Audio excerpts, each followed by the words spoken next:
Jangan pernah punya niat merugikan orang, menggelisahkan orang, membuat sedih orang. Itu loh. Dengan kata-kata atau dengan isyarat atau dengan tindakan atau dengan tulisan atau dengan foto atau dengan gambar atau dengan video atau dengan apapun. Bismillahirrahmanirrahim. Man Ibnu Abbasin radhiyallahu anhu anna Rasulullah sallallahu alaihi wasallam marra biqabraini faqala innahuma yu'adziban wa ma yu'adziban fi kulli kabir. Bala innahu kabir. Amma ahaduhuma fakana yamsi bin namimah wa mal akhar fakana la yastabri'u min baulihi muttafaqun alaih. Diriwayatkan dari Abdullah bin Abbas radhiyallahu anhu bahwa Rasulullah SAW pernah bersabda melewati dua nisan, dua kuburan, maksudnya dua nisan orang yang dikubur. Dan Rasulullah SAW bersabda, keduanya ini yang dikubur ini, keduanya disiksa. Mereka disiksa bukan karena dosa besar, bukan karena merasa telah melakukan dosa besar, telah menyadari melakukan dosa besar. Padahal memang benar mereka melakukan dosa besar. Maksudnya Rasulullah itu, dua orang ini disiksa, mereka tidak merasa melakukan dosa besar, tapi kok siksaannya kok siksaan untuk orang yang berdosa besar. Nah itu loh. Penjelasannya apa? Yang pertama, yang satu, itu mereka berjalan, maksudnya hilir mudik, kemana-mana mengadu domba manusia. Dosa besar itu berarti. Itu loh. Yang kedua, yang lainnya, itu mereka tidak menuntaskan ketika buang air kecil, sehingga najisnya kemana-mana. Nah itu loh. Kalau najis kemana-mana, itu efeknya kan macam-macam, berantai nanti. Mungkin dari segi najisnya itu dosanya kecil. Tapi itu nanti mewariskan sifat-sifat perilaku yang menjadi tukang adu domba itu. Kalau orang kok senengannya mengadu domba, mesti naik nguyuh ki.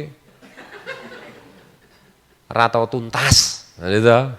Makanya kalau buang air kecil itu kan petunjuk teknisnya fikih itu setelah selesai kita dem-dem atau batuk supaya yang di saluran keluar. Atau kalau laki-laki diurut, kalau perempuan tekan-tekan supaya siapa tahu yang di saluran masih supaya keluar. Gitu loh. Kecuali kalau punya penyakit, gitu. Ngompal-ngompol wae anu ya. Ayo jaloke apa jenenge? Pempes. Ya nggo pempes ora apa-apa, wong tua nggo pempes kan ana ta pempes wong tua? Ono. Jadi itu kalau buang air kecil itu begitu. Terus cebok dalam hati berdoa, Allahumma tahhir qalbi minan nifaq. Ya Allah bersihkan hatiku dari sifat nifaq munafik. Wa hassin farji minal fawahish, dan lindungilah alat kelaminku dari hal-hal yang kotor tercela, perzinahan dan lain-lain. Itu loh. Dan doanya begitu toh. Tapi dibuatin, jangan Allahumma tahhir qalbi. Itu kalau cebok itu dibatin dalam hati. Itu Rasulullah ngajarinya kayak begitu, gitu loh.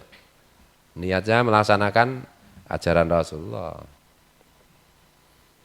Nguyuh karo ngadeg urung tuntas wis apa jenenge kathoke dijulukke mlayu wae ya wis jaran ngono. Horse, bahasa Arabnya, bahasa Inggrisnya horse, horse apa? Itu ya. Tapi yo nggak usah apa kuwi jenenge was-was. Kadang-kadang kan kita cebok, udah kita bersihkan macam-macam, kok masih keluar dari alat kelamin kita air. Itu mungkin waktu cebok itu air yang dipakai cebok itu masuk malahan. Saking seriusnya, lo coba kok. Anggo shower tok sas. Utawa anggo ciduk nang trak ngono saya. Malah masuk iso ni. Pola mau ngelos-los kesuwen, malah ngombe. Apa salat mak seler metu ada. Itu sebenarnya bukan air kencing, bukan air seni itu. Itu mungkin dari itu apa jenis air cebokanmu itu anu ta. kentut barang yo jangan banget-banget ngono. Misale ya habis apa? Nah, habis cebok terus wudu pakai celana dalam, celana luar, celana rangkapan, terus masker, kakinya juga dikasih masker. Nah, terus tiba-tiba duduk pas sholat tuh kayak mak pelepit. Wah, ngentut apa enggak? Ya enggak itu. Ngentut apa enggak itu kan dugaan pertamanya kan enggak. Kalau ngentut itu enggak ada, ngentut apa enggak itu enggak ada. Semua itu kan persangkaan pertama itulah hukum yang berlaku. Ngentut apa enggak? Ada keraguan berarti kan enggak. Gitu loh. Nek duit ora mungkin ngentot apa ora, enggak mungkin.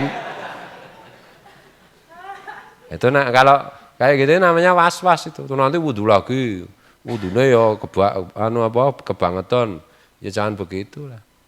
Nek zaman dulu itu jarine itu. Orang kalau perempuan lagi menstruasi itu rambutnya enggak boleh brodol. Kalau brodol harus jenenge diopeni, nanti harus disuceni. Ya itu toh, enggak boleh potong kuku. Wah, itu wong edian ya toh. Nah, itu kan rambutnya kan anggota sini. Kalau kan harus dimandiin besar. Loh, kalau udah potol ya udah enggak ada hukumnya toh ya. Atene telekmu barang kon ngedusi gede. Entut barang kudu ditadai. Soalnya aku kudu arep didusi gede ya. Ya kan biar ana sing ngono kuwi iki. Poso adus ning kali apa ngentut ning jero banyu batal waduh ya berlebih-lebihan ta ya ngono iki. Nek cah cilik ono mbiyen terus nangis to ngono. Gak adus ning kali ngentut pas Ramadan nangis batal to soalnya. Waduh gurune ya kecembuate nerangke. Ha entot ya buka ngene ya sepira banyu sing mlebu. Oh mlebune ya ora ning weteng, ora ning pencernaan to ya kuwi. Iku kan usus besar metu meneh to ya. Apa marake seger? Nek marake seger tenan ngombe saka ngisor to. Alip ki ndodok ning kalen. Ngopo Lip? Ngunjuk. Kadang-kadang berlebihan. Ya kadang-kadang ini nek gurune bodoh ini kan malah jadi horor ya menjelaskan ya toh. Oh jadi apa-apa ora oleh ngono ki lho. Apa-apa batal, apa-apa kleru ki lho. Iya toh? Wah wis. Aku iki ana hadise ki ndi? Mosok Kanjeng Nabi ngrembug wong ngentut ning jero banyu. Waduh. Wis ora mungkin blas gitu. Itu namanya berlebih-lebihan kayak begitu. Kalau berlebihan ya jangan. Kan itu toh. Tapi kalau ngawur terus apa-apa enggak apa-apa ya. Wis nguyuh isih ngontor ngono terus kathaan meneh ya kuwi jan jaran kan ngono to. Yang satu begitu, yang satu ya berlebih-lebihan gitu loh. Itu semua keliru. Yang benar itu yang wajar, yang seharusnya, yang masuk akal. Kalau pipis dituntaskan. Ceboknya yang bersih. Kan itu toh. Syukur pakai sabun. Kalau enggak ada sabun ya apa kuwi jenenge? Gamping. Iki men Gojek lho terus gampingan tenan. Saiki serana gamping ya. Bismillahirrahmanirrahim. Wa an Ibnu Mas'udin radhiyallahu anhu, anna Nabi sallallahu alaihi wasallam qala. Dirikan dari Abdullah bin Mas'ud radhiyallahu anhu bahwa Nabi sallallahu alaihi wasallam bersabda, "Ala unabikum malangathu." Maukah kalian ku beritahu apa itu al-ngathu? Ya an-namimah al-qalatu bainan nas. Al-ngathu itu adalah adu domba, yaitu menyampaikan perkataan di antara manusia. Nah, ini penjelasannya tentang kata-kata al-ngathu itu. Jadi intinya itu gitu, kita hati-hati bikin status, bikin omongan.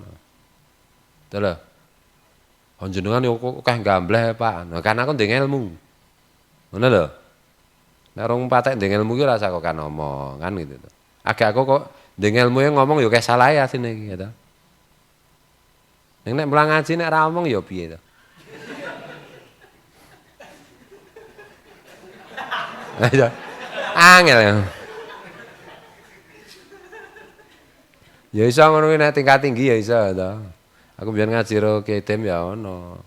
Tidak pakai kata-kata karo Kiai ya ada kalanya begitu. Tapi ya tidak setiap saat nek maca kitab ya tetep Kiai ya ngendika waqala kan gitu to ora kok. Ning ngopo kuwi. Dan bicara itu kan tidak harus pakai mulut. pakai tulisan, pakai isyarat ya. Itu orang yang tuna rungu kan berarti biasanya kan tidak bisa bicara kan bisu, mesti begini-gini. Maca kitab ya. Ngono ta? Itu ya bicara ya ngono kuwi. Itu. Kamu mengadu domba tidak dengan kata-kata tapi nah, itu yang mengadu domba. Sama aja terus malaikat, enggak ada catatanmu, enggak ada kata-katanya. Lho ono ngene-ngene direkam karo malaikat sih. Diawasi ya pada kayak ya ta. Ngono ki lho. Kita itu bisa membohongi manusia, tapi kan kita tidak bisa membohongi Allah toh. Hati kita itu loh. Maka itu kita tidak bisa membohongi diri kita sendiri toh. Maka biasakanlah kita itu jangan suka membohongi diri sendiri. Niat yang baik itu loh. Karena itulah agama. Ad-dinu an-nasihah. Agama itu nasihat kehendak baik. Hati-hati dengan motif-motif niat-niat kita dalam hati itu. Jangan pernah punya niat mencelakakan orang. Jangan pernah punya niat merugikan orang, menggelisahkan orang, membuat sedih orang. Itu loh.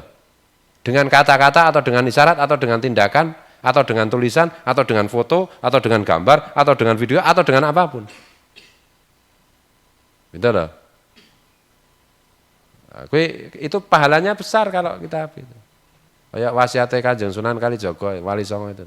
Berbuatlah baik kepada sesama. Kalau enggak bisa, yang penting kamu jangan pernah berbuat tidak baik. Lebih tinggi lagi, selalulah berniat baik untuk sesama. Dan jangan pernah berniat buruk kepada sesama manusia. Sesama itu bisa manusia, nomor 1 manusia. Nomor 2 ya semua makhluk Tuhan. Itu penting sekali itu kalau kita mau dekat sama Allah. Dekat sama Allah berarti kan yang mendekatkan kita kan Rasulullah. Berarti dekat sama Rasulullah itu begitu. Itu sholawat yang tanpa kata, tanpa huruf. Salah satu bentuknya seperti itu. Itu loh. Jangan sampai seperti orang-orang tolol itu. Dalail dibaca. Allahumma sholli ala sayyidina. Tukang adu domba. Buat apa itu? Mulut busuk kayak begitu itu. Itu loh. Kalau kita baca dalail, kita baca sholawat itu, hati kita itu selalu niatnya baik kepada sesama. Karena Rasulullah ngajarinya begitu. Karena Rasulullah mencontohkannya seperti itu. Bersih hati itu. Gitu. Bersih hati. Ya, nanti kalau dinaikkan lagi, bersih hati, bersih ruh. Wono meneh ya. Ono munggah meneh bersih rasa niku ya rasa kowe. Urung bersih hati wangel ya to. Piye carane ana kancane badhe mangkel jane to. Bola-bali sing dil ming kae meneh. Ming udin meneh. Janganlah kayak gitu. Ini semua kan afngalullah, perbuatan Allah, kehendak Allah. Ibarat sinetron itu loh. Kita pemain sinetron, sutradaranya Allah. Ya kita jalanin aja dengan baik, sebaik-baiknya. Itu loh. Sing dil yo mati, sing radil yo mati. Udin meneh sing dil, berarti arep mati. Ngono lho. Ya padune iri kowe. Aku arep modar sithik malahan ngono to. Oh jelei to. Senengane kok berkilah aja gitu loh. Itu kan sebenarnya sederhana toh. Hatimu itu niatnya baik apa buruk? Kalau buruk udah istighfar astagfirullah ini ya rasa nganggo cangkem ngono lho. Iki hatiku kok elek ini, harus saya lawan, harus saya perbaiki ini. Astagfirullah, ya Allah ampuni hatiku kok begini begitu. Kayak itu loh. Ora usah kok kena alasan. Itu loh. Nah, perjuangan kita itu kan itu. Kalau mau dakhalal jannah bi ghairi hisab, bareng para wali, bareng Rasulullah, iya ta?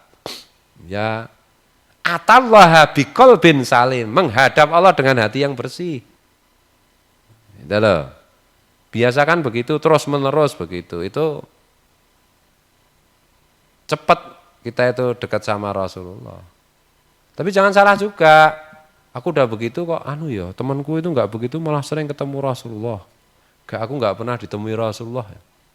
Loh, apa dekat itu harus ditemui? Enggak harus ditemui dekat itu. Jadi yang ditemui juga belum tentu dekat. Kalau ukurannya cuma begitu itu, satu, dia ngaku ngimpi berkali-kali ketemu Rasul juga belum tentu. Lah gimana kita membuktikannya? Kan gitu. Ya bisa dibuktikan, tapi kan tidak semua orang bisa membuktikan. Oke kalau benar, Nah, cuma mimpi aja kok heran. Nah, kamu baca sholat hatimu bersih, enggak pernah ditemui, belum pernah ditemui Rasul. Ya enggak apa-apa toh. Wes Al-Qarni juga dalam satu riwayat itu enggak pernah ketemu, tapi dipuji-puji Rasulullah, dicintai Rasulullah. Di dalam hadis lain memang ketemu 2 kali dilihat Rasulullah dan salaman. Berarti kan sedikit sekali ketemunya Rasulullah. Abu Jahal sering berhadap-hadapan dengan Rasulullah toh. Bukan hanya mimpi, yakdotan di alam jaga. Abu Lahab, Abu Jahal ketemu sama Rasulullah. Udah loh.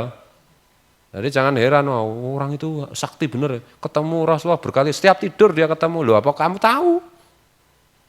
Kamu bisa konfirmasi ke Rasulullah apa? Kalau cerita orang itu benar, kan belum tentu juga. Oke, kalau itu benar, Allah nggak ada apa-apanya, masih lebih hebat Abu Lahab, Abu Jahal. Orang itu masih dalam mimpi ketemunya Rasul. Abu Jahal lewat alam jaga. Apelo. Kan itu loh. Maksudku gini loh, santri-santri itu jangan mendesak-desak Rasulullah kapan nemui saya. Emang Rasulullah kurang kerjaan? Kerjaannya banyak, Bung. Yang penting kamu laksanakan, udah. Rasulullah itu dekat dengan kamu, udah. Dekat tidaknya kan di hati, toh. Itu loh. Dekat tidaknya itu di hati, ukurannya itu di hati nanti di akhirat itu. Itu loh. Asalkan kamu laksanakan perintah gurumu, jaga hatimu, membuat ketentraman, kebahagiaan, membaca sholawat, bermurah hati, banyak tersenyum, ya toh? Enggak pernah adu domba dan seterusnya. Ya udah kamu dekat sama Rasulullah di akhirat nanti. Daripada ketemu Rasulullah di dunia, ternyata di akhirat nggak pernah ketemu. Loh gimana? Itu di dunia itu sebentar, di akhirat itu lama, selama-lamanya. Itu loh. Jangan mendesak itu nggak sopan. Aku udah baca sholat ini 1000 kali tiap malam Jumat kok enggak ngimpi-ngimpi ketemu Rasulullah. Ya enggak ngimpi ya enggak apa-apa, yang penting kamu udah laksanakan. Itu ya. Dan jangan kagum dengan orang yang ngaku-ngaku aku tiap ngimpi ke Allah. Enggak. Kebanyakan orang seperti itu dusta masalahnya. Tapi kalau orang seperti itu enggak usah dilaporkan temannya, itu tukang dusta loh itu. Ya ngapain juga, kamu malah ngerasani itu ghibah ya toh. Biarin aja. Jadi asik dengan diri sendiri, bahagia. Ya. Kalau kita bahagia, asik dengan diri sendiri, nggak usah terlalu banyak ngurus status orang, ya. Nggak usah terlalu ngurus berita-berita di luar. Berusaha untuk bahagia ketika kita dan berusaha membahagiakan sesama. Udah hidup ini enak, ya, nyaman, gembira. Seperti di surga, cuma seperti tapi ya bukan rasanya tidak sama lah. Ya. Sakiman tuh ya gantengnya seperti rembulan, tapi ya beda tuh ya sakiman rembulan, ya. Nah seperti ya, itu loh. Mari kita hidup bahagia. Wallahul muwaffiq ila aqwamit thoriq. Wallahu